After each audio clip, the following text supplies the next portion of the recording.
as a police officer, whenever I show up anywhere, the first thing people do is they look at my duty belt. And then the next thing they do after there's an opportunity to ask questions is ask what everything is. So I'm going to show you what's on mine and how mine's set up. Coming right up.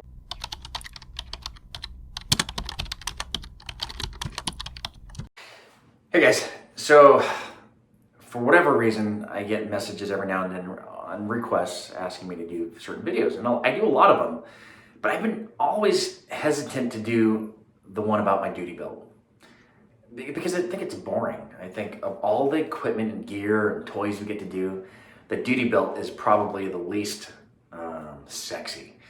But yeah, I'm going to talk to you about my belt a little bit. I wear the same style belt that I've worn for 20 years. It's a leather duty belt. There's a couple options out there. There's nylon, and then there's smooth leather and basket weave. I use a basket weave belt, and that's what my department authorizes. And I like the way it looks. I'm a traditional guy. I wear a wool uniform in patrol, and with that, I think the leather belts look better. It looks more professional. There is a time and place for nylon. Some officers wear them with their wool, which is completely fine. They have their reasons for it. One of the reasons why I hear them wear nylon is that it's lighter. I get that. But you know, I don't think this is that much heavier. But I'll show you the differences on what I like. So my leather belt is set up this way. This is the way I have it set up. This is the way I've had it set up for 20 years with some additions, and I'll talk about that stuff as we go along here. But this is it. There's not much to it. Once it's on a uniform, I can see it looking more impressive. But let me just go through what I have here and tell you. First of all, this is my duty weapon, and it fits in a duty holster. This is a Safari Land triple retention duty holster, and it's set up in a way where it's hip draw height, and that's important because that's how I was trained. For several years I was wearing a drop shank, which dropped this holster down low, but when we got to the new Ford Explorers, I found that this was, when I sit down in the car, having it hip height was more advantageous for quick draw as opposed to having a drop shank like I did. Next to that, I skipped that. This is a piece of equipment that I didn't have when I first started. This is a digital audio recorder. And you know, maybe about 15 years ago, I started carrying audio recorders, and it was by way of a micro cassette recorder. So it's just like it sounds. That's what a micro cassette recorder is. They used to have these small cassette tapes that were micro-sized, and a little recorder that accommodated them. So you actually had to push a record button and record what you needed to record. Now with technology being advanced as it is, we have digital recorders, and they upload directly to our computers, and they're great, especially for court purposes. Moving on, this is my cuff case. I'm a patrol sergeant, and I don't do a whole lot of hooking and booking like the patrol guys do, but typically on the back of an officer's belt, you would see them wear two cuff cases. I wear a single cuff case, and I do that because I'm not doing a whole lot of hooking and booking, and I'm able to push this over to the side, and it's a lot less surface area coverage on my lower back. So when I sit down, more of my back is hitting the seat as opposed to having two cuff cases hitting my lumbar. This guy right here is my radio holder. And this particular design, there's a bunch of different holders, but I particularly like this design because I've been in enough situations where my radio had popped out. And there's some style radio holders where you would just stick your radio in and there's no retention on it. Well, I like this. This has a bungee and a strap that buttons down and holds my radio in place. I like it. It's secure, it swivels, so as I'm running or climbing, I can manipulate it and move it appropriately. I like it.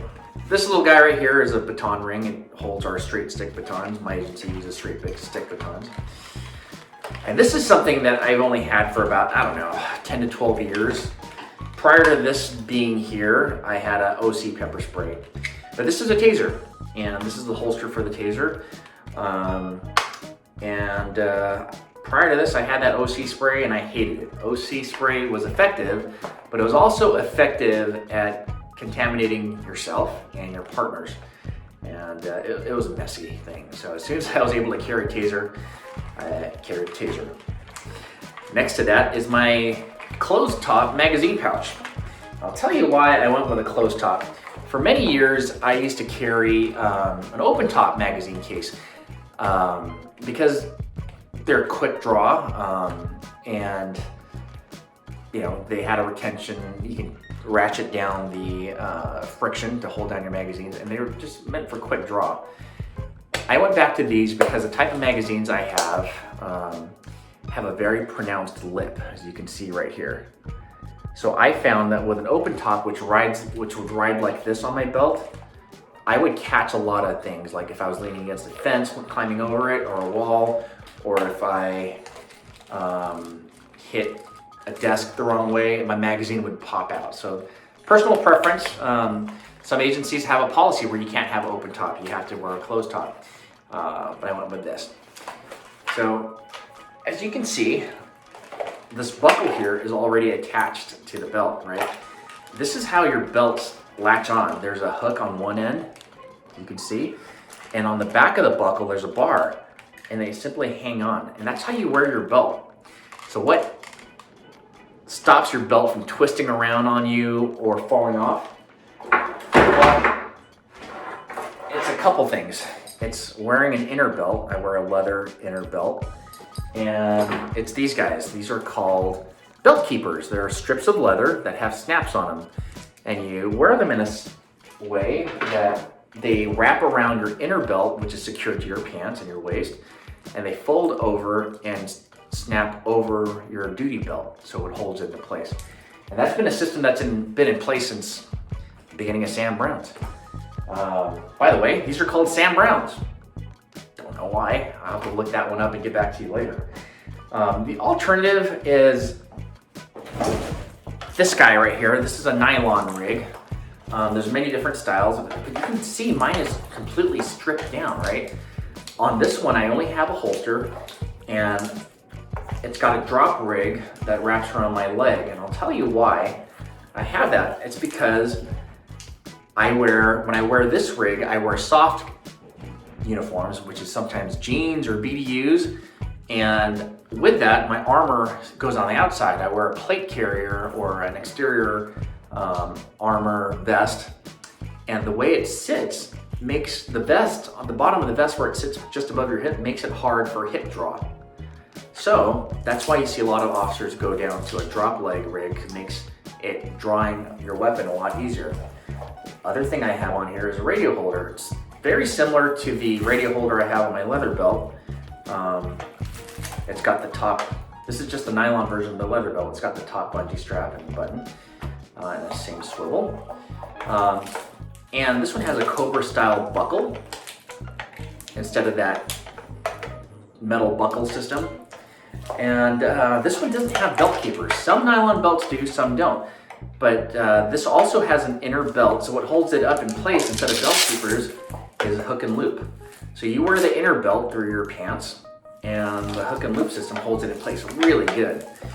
Advantages to these, they're super lightweight, and you don't need a polisher. But those are the two style of belts. That's how I wear them. Other people wear them completely differently. But there's a consistent way. Most people have their duty weapon in one place, their magazine pouch in one place, and everything else is kind of configured in a way that's preferential. So that's how my belt is set up. I certainly hope you enjoyed seeing how police belts are set up.